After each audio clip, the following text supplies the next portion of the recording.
알고 계셨습니까? 여러분의 피부, 손톱, 심지어 숨결까지도 생명을 구할 수 있는 신장 건강에 대한 중요한 경고 신호를 드러낼 수 있다는 사실을 말입니다. 제가 오늘 여러분께 알려드릴 정보는 여러분이 지금까지 받아본 건강 정보 중 가장 중요할 수 있습니다. 특히 50이 넘으셨다면 더욱 그렇습니다. 대부분의 의사들이 선뜻 말해주지 않는 충격적인 진실은 다음과 같습니다. 만성 신장 질환을 가진 사람들 중 무려 90%까지가 자신에게 그 질환이 있다는 사실을 전혀 모른다는 것입니다. 그들은 신장이 서서히 망가지고 있는 동안에도 완전히 건강하다고 생각하며 일상생활을 하고 있습니다. 저는 여러분의 몸이 신장 건강에 대해 필사적으로 전달하려는 17가지 경고 신호를 보여드릴 것입니다. 이것들은 무엇이든 될 수 있는 모호한 증상들이 아닙니다. 이들은 지금 당장, 오늘, 집에서 편안하게 스스로 확인할 수 있는 구체적이고 알아볼 수 있는 신호들입니다. 그리고 이것이 훨씬 더 중요한 이유는 다음과 같습니다. 만약 우리가 신장 질환을 일찍 발견할 수 있다면 우리는 대개 근본 원인을 치료하고 더 이상의 손상을 막을 수 있습니다.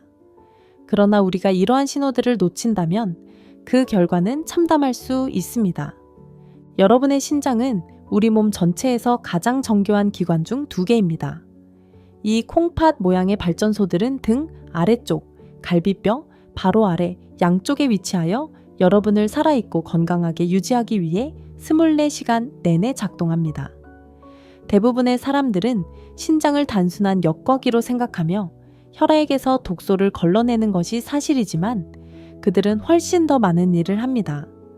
그들은 소금 수치를 조절하고 칼륨과 다른 필수 전해질의 균형을 맞추며 혈액의 산성도를 조절하고 헤모글로빈 생산을 관리하며 심지어 뼈 건강을 유지하는 데도 도움을 줍니다. 그러나 문제는 다음과 같습니다.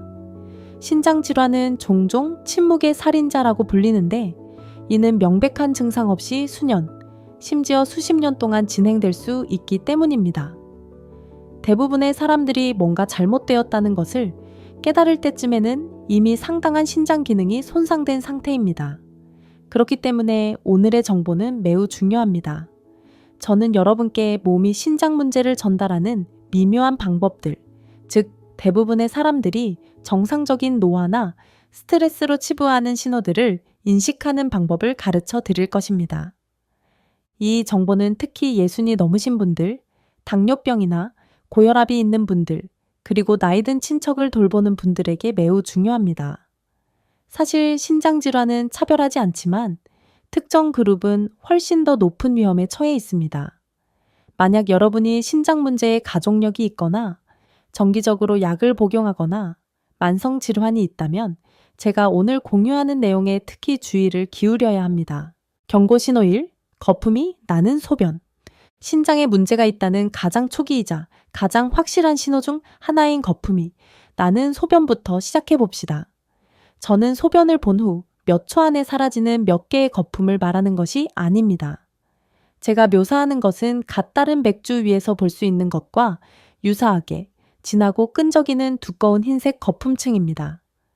이 거품은 실제로 알부민이라는 단백질이 혈액에서 소변으로 새어나오고 있다는 경고 신호입니다. 이것이 왜 그렇게 중요한지 이해하려면 신장이 미세한 수준에서 어떻게 작동하는지 이해해야 합니다. 각 신장에는 약 100만 개의 사구체라고 불리는 미세한 필터가 들어 있습니다. 이들은 적혈구가 한 줄로 비집고 지나가야 할 정도로 좁은 빛의 혈관들로 이루어진 매우 정교한 구조물입니다. 정상적인 상황에서는 이 필터들이 노폐물은 통과시키고 알부민과 같은 필수 단백질은 혈액 속에 머물도록 설계되어 있습니다. 그러나 신장 손상이 발생하면 이 필터들의 틈이 생겨 알부민이 새어나옵니다. 알부민은 비누와 유사한 독특한 구조를 가지고 있는데 이것이 바로 소변에 나타날 때 특징적인 두꺼운 거품을 만드는 이유입니다. 만약 이러한 거품이 나는 소변을 지속적으로 특히 아침에 일어나자마자 발견한다면 무시하지 마십시오. 이것은 신장 필터가 손상되기 시작했다는 가장 초기 징후 중 하나일 수 있습니다. 이것을 빨리 발견할수록 더 이상의 악화를 막을 가능성이 커집니다. 경고 신호 2. 바지 끌어올리기 테스트, 다리 붓기. 지금 당장 신장 문제를 드러낼 수 있는 간단한 테스트가 있습니다. 바지단을 걷어 올리고 엄지손가락으로 정강이뼈 아래쪽을 약 5초 동안 부드럽게 눌러보십시오. 엄지손가락을 떼었을 때 자국이 남는지 확인해 보십시오. 만약 자국이 남았다면 우리는 이것을 압박 부종이라고 부르는데, 이것은 방금 논의했던 거품이 나는 소변과 직접적으로 관련될 수 있습니다. 몸에서 어떤 일이 벌어지고 있는지 설명해 드리겠습니다. 손상된 신장 필터를 통해 알부민이 새어나가면 혈액 속 알부민 수치가 떨어지기 시작합니다. 알부민은 삼투압이라는 과정을 통해 혈관 내에 수분을 유지하는 데 중요한 역할을 합니다. 알부민이 충분하지 않으면 체액이 혈관 밖으로 조직으로 새어나가 부기를 유발합니다. 이 부기는 일반적으로 중력 때문에 과도한 체액이 아래로 당겨짐으로 다리와 발에서 시작됩니다. 특히 아침에 잠에서 깨어났을 때 눈 주위에도 부기가 느껴질 수 있습니다. 그러나 어려운 점은 다음과 같습니다. 눈에 띄게 부어 있음에도 불구하고 실제로는 혈관 내에 순환하는 체액이 있어야 할 양보다 적다는 것입니다. 신장은 이러한 혈액량 감소를 감지하고 여러분이 탈수 상태라고 가정합니다. 이에 대한 반응으로 신장은 더 많은 소금과 물을 보존하여 돕기 위해 노력하며 이는 부기를 더욱 악화시킬 뿐입니다. 이것은 결국 폐의 체액이 축적되어 호흡 곤란을 유발할 수 있는 악순환입니다. 이제 당황하기 전에 다리 부기에는 여러 가지 원인이 있다는 것을 기억하십시오. 하루 종일 서 있은 후 약간의 부기는 정상일 수 있으며 누워있을 때 일반적으로 밤새도록 호전되어야 합니다. 그러나 부기가 휴식으로 호전되지 않거나 눈 주위에서 더욱 두드러지거나 오늘 우리가 논의하는 다른 증상들과 동반된다면 신장 기능을 점검할 때입니다. 경고 신호 3. 야간요 신호화, 잦은 밤 소변. 여기 제가 즉시 해소해야 할 위험한 신호화가 있습니다. 많은 사람들은 소변을 자주 본다면, 특히 밤에 자주 본다면 신장이 건강하고 잘 작동한다는 의미라고 믿습니다. 이것은 사실과 거리가 멀 수 있습니다. 사실 야간요라고 불리는 잦은 밤 소변은 신장 문제의 첫 징후 중 하나일 수 있습니다. 정상적인 상황에서 신장은 밤새도록 농축된 소변을 만듭니다. 이것은 부분적으로는 여러분이 먹거나 마시지 않기 때문이지만 또한 잠자는 동안 신장이 물을 보존하는 데 도움이 되는 항긴요 호르몬, ADAD 때문이기도 합니다. 그러나 신장 손상이 시작되면 신장의 능력 중 가장 먼저 저하되는 것 중 하나가 소변을 효과적으로 농축하는 능력입니다. 만약 여러분이 밤에 여러 번, 특히 4-5번 화장실에 가기 위해 일어나는 자신을 발견한다면 이것은 정상적인 노화가 아닙니다.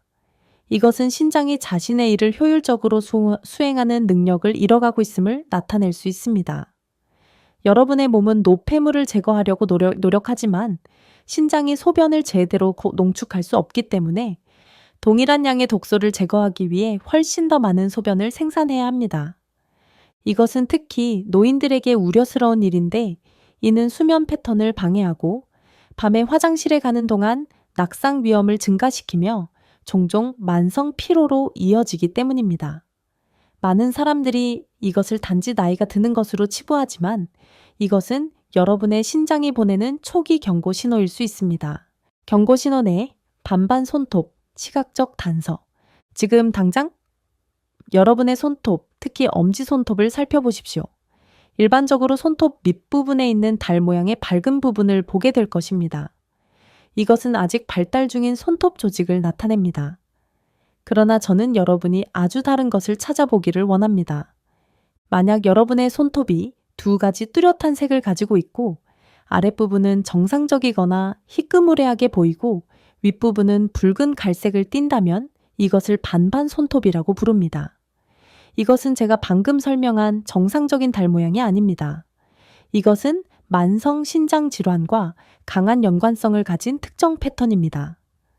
신장 질환을 가진 모든 사람이 이러한 특징적인 손톱을 발달시키는 것은 아니며 이것이 왜 발생하는지 완전히 이해하지 못하지만 이러한 손톱 모양과 신장 문제 사이에는 분명한 상관관계가 있습니다.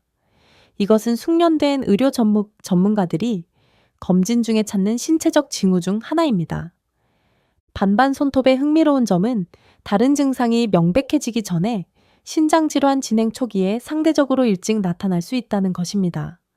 만약 여러분이 손톱에서 이러한 패턴을 발견한다면, 특히 오늘 우리가 논의하는 다른 징후들과 결합된다면 신장 기능을 평가받을 가치가 분명히 있습니다.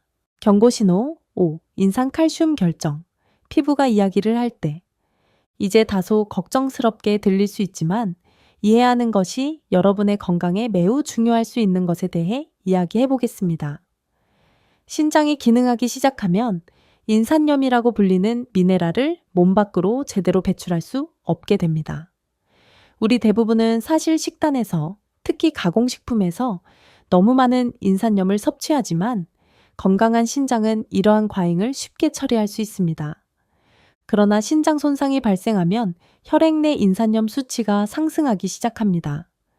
이것은 인산염이 몸속의 칼슘과 결합하여 인산칼슘 결정을 형성하기 때문에 위험해집니다. 이러한 결정이 어디에 침착되느냐에 따라 어떤 증상을 경험할지가 결정되며 일부 위치는 생명을 위협할 수 있습니다. 이러한 결정이 피부에 침착되면 피부 아래에서 단단하고 희끄무레한 노란색 덩어리가 느껴집니다.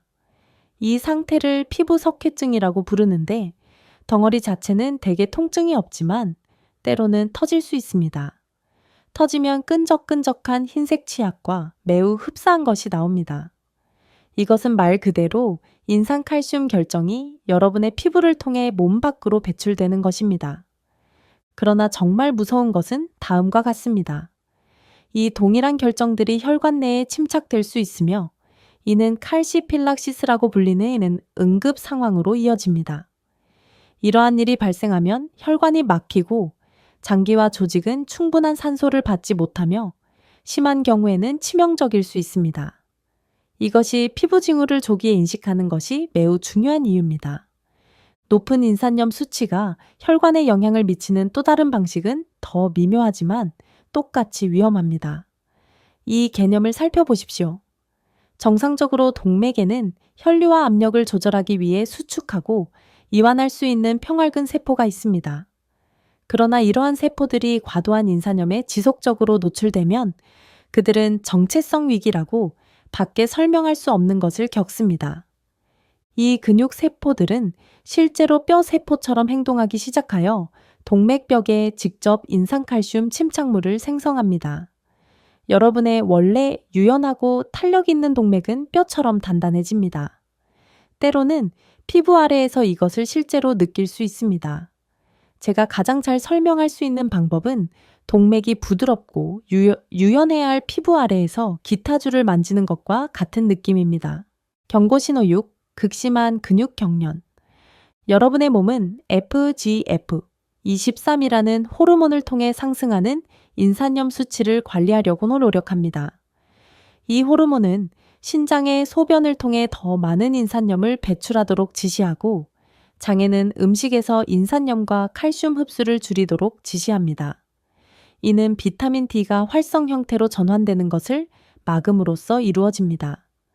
결국 이것은 혈액 내 칼슘 수치 하락으로 이어지고 그때부터 여러분은 완전히 극심할 수 있는 근육 경련을 경험하기 시작합니다.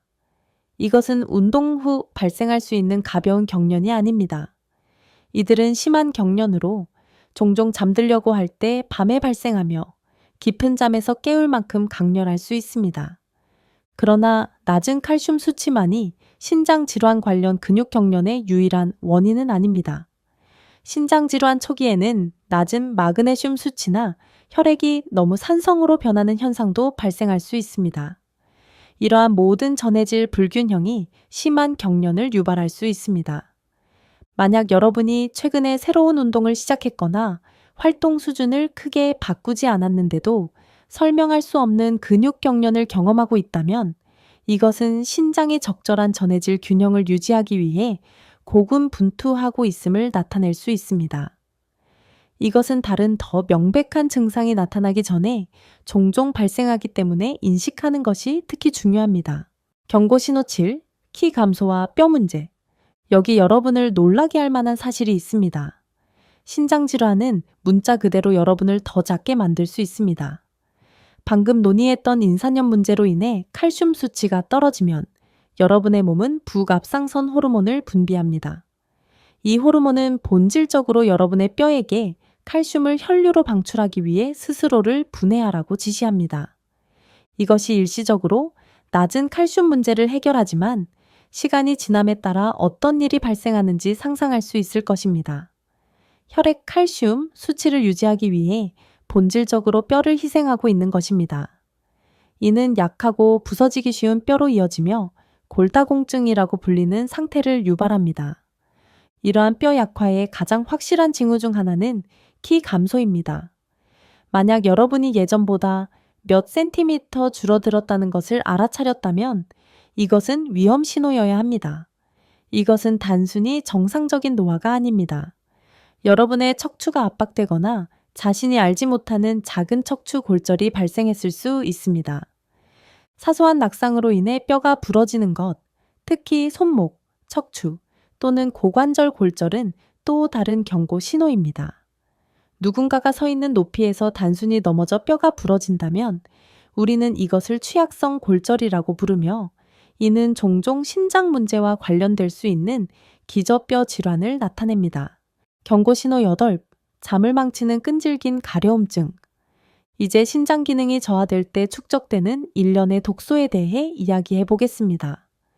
우리는 이것을 요독증이라고 부르는데 본질적으로 혈액 속에 있어서는 안 될 소변 성분이 있다는 의학적인 표현입니다. 요독증의 가장 초기이자 가장 고통스러운 증상 중 하나는 대개 밤에 더 심해지는 전신 가려움증입니다. 이것은 무시할 수 있는 가벼운 자극이 아닙니다. 이것은 사람들을 피가 나도록 긁게 만드는 끈질기고 미치도록 괴로운 가려움증입니다. 저는 왜 그렇게 심하게 가려운지 알아내려고 여러 의사를 찾아다닌 환자들을 보았는데 결국 혈액 검사를 통해 진행된 신장 질환이 있다는 것을 알게 되었습니다. 가려움증은 여러 가지 이유로 발생합니다. 첫째, 요독성 독소가 피부에 축적되어 직접적인 자극을 유발합니다. 둘째, 이러한 독소는 파이알이라고 불리는 특정 가려움증 수용체를 활성화시켜 신경말단을 어떤 자극에도 과민하게 만듭니다. 그러나 아마도 가장 걱정스러운 것은 이 모든 것보다 이러한 독소들이 결국 뇌에 도달하여 가려움증 회로를 만성적으로 활성화시킬 수 있다는 것입니다. 이것은 육체적인 원인이 없어도 가려움을 느낄 수 있다는 의미입니다. 그것은 신장에 있어서는 안 될 독소들에 의해 여러분의 뇌의 가려움증 중심이 끊임없이 자극받고 있는 것입니다. 경고신호 9. 하지불안증후군과 철분 문제. 하지불안증후군은 상상할 수 있는 가장 짜증나는 질환 중 하나입니다. 다리를 움직이고 싶은 압도적이고 참을 수 없는 충동을 유발하며 증상은 대개 밤에 가만히 누워 잠들려고 할 때 가장 심합니다. 많은 사람들은 이 질환이 신장 질환과 직접적으로 관련될 수 있다는 것을 깨닫지 못합니다. 주요 이론은 뇌에 충분한 철분이 공급되지 않으면 도파민이 충분히 생산되지 않아 이러한 움직이고 싶은 충동을 유발한다는 것입니다. 그런데 이것이 신장과 무슨 관계가 있을까요? 연결고리는 다음과 같습니다. 요독성 독소는 몸 전체에 염증을 유발하며 이 염증은 헵시딘이라는 호르몬의 생산 증가로 이어집니다. 헵시딘은 실제로 몸을 세균 감염으로부터 보호하도록 설계되었습니다. 감염 중에는 박테리아가 철분을 섭취하며 번성하므로 헵시딘은 몸의 철분을 저장고에 가두는 동시에 음식으로부터 추가적인 철분 흡수를 막습니다. 이것은 면역 체계가 감염과 싸우는 동안 박테리아를 굶주리게 만듭니다.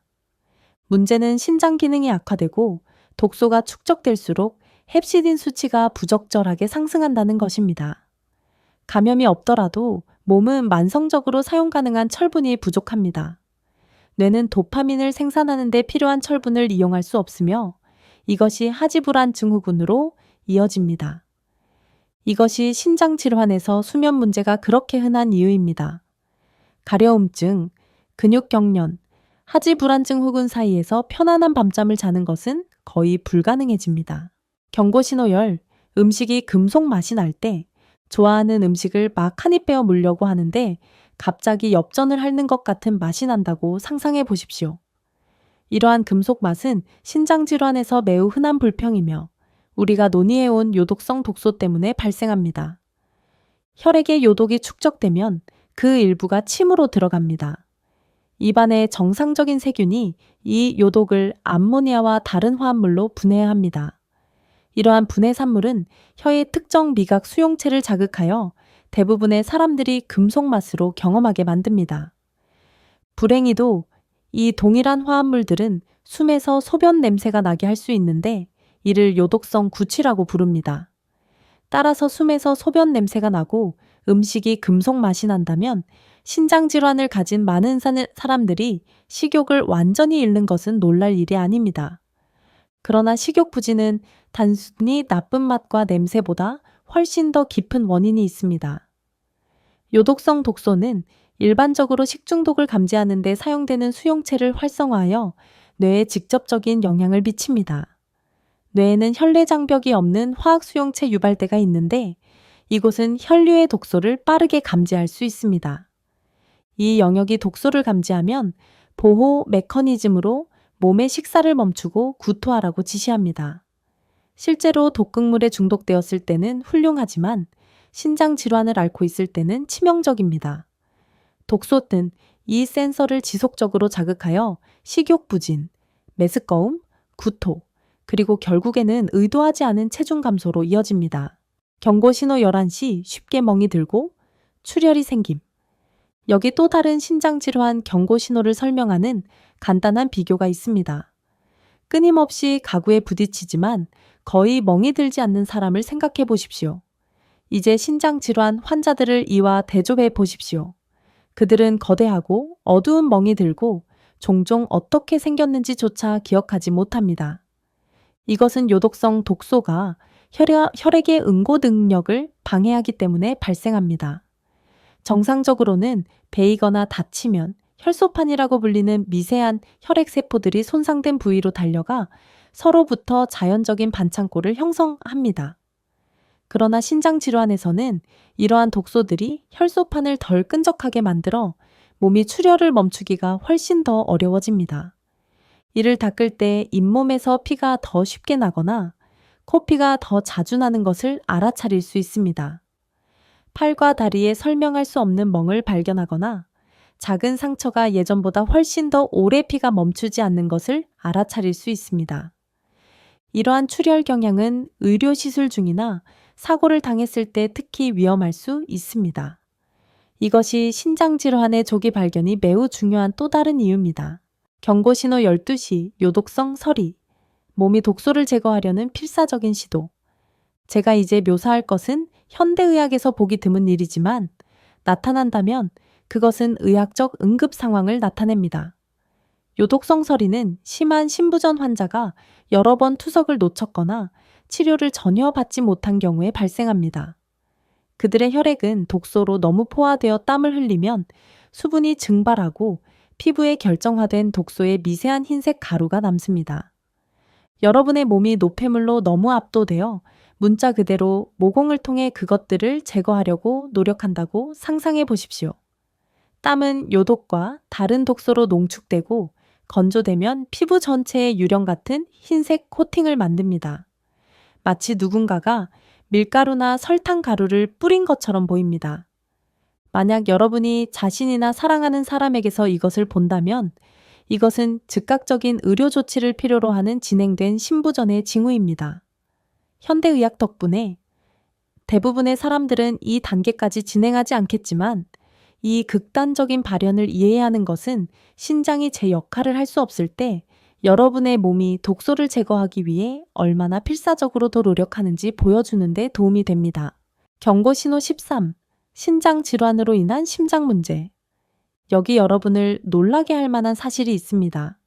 신장 질환은 소리도 나고 위험한 방식으로 여러분의 심장에 직접적인 영향을 미칠 수 있습니다. 요독성 독소가 혈류에 축적되면 심장을 둘러싸는 얇은 막인 심낭에 만성염증을 유발할 수 있습니다. 이 마기염증을 일으켜 심낭염이라는 상태가 되면 매우 특정한 문제가 발생합니다. 염증이 생긴 다른 신체 부위와 달리 심장은 쉴 수 없습니다. 심장은 계속 뛰어야 하며 이 염증이 생긴 조직에 끊임없이 마찰되어 상당한 통증을 유발하고 특징적인 소리를 만듭니다. 의사가 요독성 심낭염 환자의 심장 소리를 들으면 심장이 수축하고 이완할 때 염증이 생긴 조직이 움직이는 소리인 긁히고 삐걱거리는 소리를 들을 수 있습니다. 이 소리는 무엇을 들어야 하는지 알면 틀림없는 소리이며 즉각적인 치료가 필요한 심각한 합병증을 나타냅니다. 심낭염으로 인한 가슴 통증은 심할 수 있으며 종종 누워있거나 깊은 숨을 쉴 때 더 심해집니다. 많은 사람들이 날카롭고 찌르는 듯한 통증으로 묘사하며 어깨나 목으로 퍼질 수 있다고 말합니다. 만약 여러분이 다른 신장 질환, 증상과 함께 설명할 수 없는 가슴 통증을 경험하고 있다면 이것은 독소 수치가 위험할 정도로 높아졌다는 것을 심장이 알려주는 것일 수 있습니다. 경고신호 14시 삶을 앗아가는 압도적인 피로감. 우리가 논의한 모든 증상 중에서 피로감은 환자들이 삶의 질에 가장 큰 영향을 미친다고 말하는 증상일 것입니다. 그러나 이것은 휴식으로 나아지는 평범한 피로가 아닙니다. 이것은 계단 한 층을 오르는 것이 마라톤을 뛰는 것처럼 느껴지게 만드는 뼛속 깊이 스며드는 피로감입니다. 신장질환이 그렇게 심각한 피로를 유발하는 여러 가지 이유가 있습니다. 첫째, 우리가 이미 논의한 모든 것을 고려해 보십시오. 근육 경련, 가려운 피부, 하지불안증 후군으로 인한 수면 부족, 근육 기능에 영향을 미치는 전해질 불균형, 몸을 아프게 만드는 독소 축적, 그리고 필요한 영양분을 몸에 공급하지 못하는 식욕 부진. 그러나 간과되기 쉽고 다행히 치료 가능한 또 다른 중요한 요인이 있습니다. 신장은 적혈구 생성을 골수에게 지시하는 에리트로포이에틴이라는 호르몬을 생산합니다. 신장 기능이 저하되면 에리트로포이에틴 생산이 감소하여 적혈구 수가 줄어들고 빈혈이라는 상태를 유발합니다. 적혈구는 몸 전체에 산소를 운반합니다. 적혈구가 충분하지 않으면 장기와 조직이 충분한 산소를 받지 못하여 여러분은 약하고 지친 느낌을 받습니다. 이것은 일부 운동선수들이 적혈구 수를 늘려 경기력을 높이기 위해 불법적으로 사용했던 동일한 호르몬입니다. 인위적으로 높은 수치가 누군가에게 운동 경연에서 우승하는 데 도움이 될 수 있다면 일상 활동에 대한 낮은 수치는 얼마나 파괴적일 수 있는지 상상해 보십시오. 좋은 소식은 이제 신장질환 관련 빈혈을 치료하기 위해 주사할 수 있는 합성 에리트로포이에틴이 있다는 것입니다. 많은 환자들이 이것이 해결되면 에너지 수준에서 극적인 개선을 경험하며 이것이 신장질환을 조기에 인식하고 치료하는 것이 매우 중요한 이유입니다. 경고 신호 15, 소변 패턴의 변화. 우리가 이미 거품이 나는 소변과 잦은 밤 소변에 대해 논의했지만 신장 문제를 나타낼 수 있는 다른 소변 변화들도 있습니다. 소변에서 피가 나오는 것은 분명히 우려스러운 일이며 심각한 신장 손상이나 다른 긴급한 의학적 상태를 나타낼 수 있으므로 항상 즉시 평가되어야 합니다. 그러나 주의해야 할 더 미묘한 변화들도 있습니다. 어떤 사람들은 소변에서 아스파라거스 같은 특정 음식을 먹은 후에 예상할 수 있는 정상적인 냄새와는 다른 특이한 냄새가 난다고 알아차립니다. 이것은 노폐물이 제대로 걸러지지 않고 있다는 또 다른 징후일 수 있습니다. 소변량 감소도 특히 정상적인 양의 수분을 섭취하고 있다면 경고 신호가 될 수 있습니다. 만약 신장이 혈액을 효과적으로 걸러내는데 어려움을 겪고 있다면 전체적으로 더 적은 소변을 생산할 수 있습니다. 이것은 독소와 과도한 체액이 몸에 축적되고 있다는 의미이므로 특히 우려스러운 일입니다. 어떤 사람들은 또한 옆구리, 즉 갈비뼈와 엉덩이 사이 등 양쪽 부위의 통증을 경험합니다. 이것은 근육 긴장으로 인한 일반적인 허리 통증과는 다릅니다. 신장 문제와 관련된 옆구리 통증은 종종 다른 성질을 가지며 다른 비뇨기 증상을 동반할 수 있습니다. 경고 신호 16, 가려움증 이상의 피부 변화. 우리는 이미 신장 질환과 함께 나타날 수 있는 심한 가려움증에 대해 논의했지만 주의해야 할 다른 피부 변화들도 있습니다. 독소가 축적되고 전해질 균형이 바뀌면서 피부는 단순한 자극을 넘어 다양한 문제를 일으킬 수 있습니다. 어떤 사람들은 발진이나 특이한 피부 변색을 경험합니다. 다른 사람들은 피부가 비정상적으로 건조해지거나 회색빛을 띠게 된다는 것을 알아차립니다. 이러한 변화는 신장이 처리할 수 없는 독소를 피부가 제거하려고 노력하기 때문이며 전해질 불균형이 피부 세포 기능에 영향을 미치기 때문에 발생합니다. 우리가 앞에서 논의했던 피부의 칼슘 침착물도 물집이나 다른 피부 병변을 유발할 수 있습니다. 신장 질환으로 인한 대사 장애 때문에 머리카락과 손톱이 부서지기 쉬워지거나 질감이 변할 수 있습니다. 이러한 피부 변화는 종종 정상적인 노화로 치부되거나 다른 원인으로 돌려지지만 우리가 논의한 다른 증상들과 함께 발생할 때 그것들은 여러분의 신장 건강에 대한 중요한 단서가 될 수 있습니다. 경고 신호 17, 가장 위험한 신호, 전혀 증상이 없는 경우. 아마도 이 모든 논의에서 가장 중요한 요점은 다음과 같습니다. 신장 질환의 가장 위험한 신호는 전혀 증상이 없다는 것입니다. 만성 신장 질환은 5단계로 분류되며 1단계가 가장 경미하고 5단계가 가장 심각하며 종종 투석이 필요합니다. 사실 많은 사람들은 이미 3단계에 도달할 때까지 어떤 증상도 알아차리지 못하는데 이는 상당한 신장 기능이 손상되었다는 의미입니다. 증상이 명백해질 때쯤에는 상당하고 종종 돌이킬 수 없는 손상이 이미 발생한 상태입니다. 이것이 신장 질환이 종종 침묵의 살인자라고 불리는 이유입니다. 여러분이 완벽하게 괜찮다고 느끼는 동안에도 수년 또는 수십 년 동안 조용히 진행될 수 있습니다. 신장 문제가 일찍 발견된다면 아파서가 아니라 일상적인 혈액 검사나 소변 검사를 통해서인 경우가 많습니다. 이것은 예방과 조기 발견이 절대적으로 중요하다는 것을 의미합니다. 신장 질환의 가장 흔한 원인은 당뇨병과 고혈압인데 이 두 가지 질환은 종종 예방할 수 있고 발생했을 때도 훌륭한 치료법이 있습니다. 숨겨진 원인, 일반 의약품. 결론을 내리기 전에 제 진료에서 더 자주 목격하는 한 가지를 다루어야 합니다. 이부프로펜과 나프록센과 같은 흔한 일반 의약품, 통증약의 과용으로 인한 신장 손상입니다. 엔세이드 NAIDS라고 불리는 이 약들은 너무 쉽게 구할 수 있어서 사람들은 종종 심각한 잠재적 부작용이 있는 실제 약으로 간주하지 않습니다. 그러나 이러한 약의 만성적인 사용은 특히 나이, 당뇨병, 고혈압 또는 탈수와 같은 위험에 이미 처해 있는 사람들에게 상당한 신장 손상을 유발할 수 있습니다. 신장은 적절한 혈류를 유지하기 위해 특정 화학 경로에 의존하며 엔세이드는 이러한 경로를 방해합니다. 저는 사람들이 이러한 약물들을 정기적으로 사용하는 위험을 심각하게 과소평가하고 있다고 생각합니다. 신장뿐만 아니라 위와 심장에도 말입니다. 만약 여러분이 정기적으로 이부프로펜이나 유사한 약물에 의존하는 자신을 발견한다면 의사와 상의하여 신장 기능을 확인하고 대체 통증 관리 전략을 모색하는 것이 좋습니다.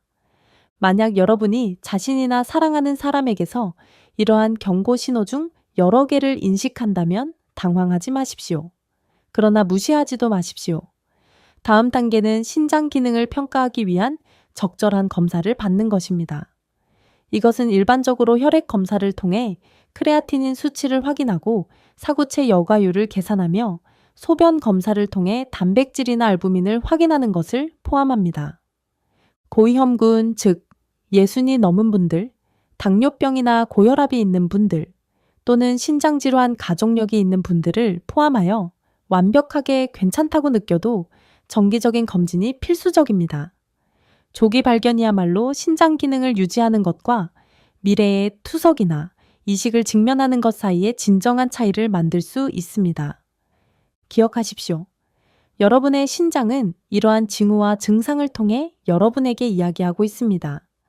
질문은 이것입니다. 여러분은 듣고 있습니까? 여러분의 몸이 매일 여러분을 건강하게 유지하기 위해 그렇게 열심히 일하는 이 중요한 장기들에 대해 알려주려는 것을 듣기 위해 너무 늦을 때까지 기다리지 마십시오. 함께 해주셔서 감사합니다. 댓글을 남기고 좋아요를 눌러주시고 더 재미있는 영상을 위해 구독하는 것도 잊지 마세요. 다음 영상에서 뵙겠습니다.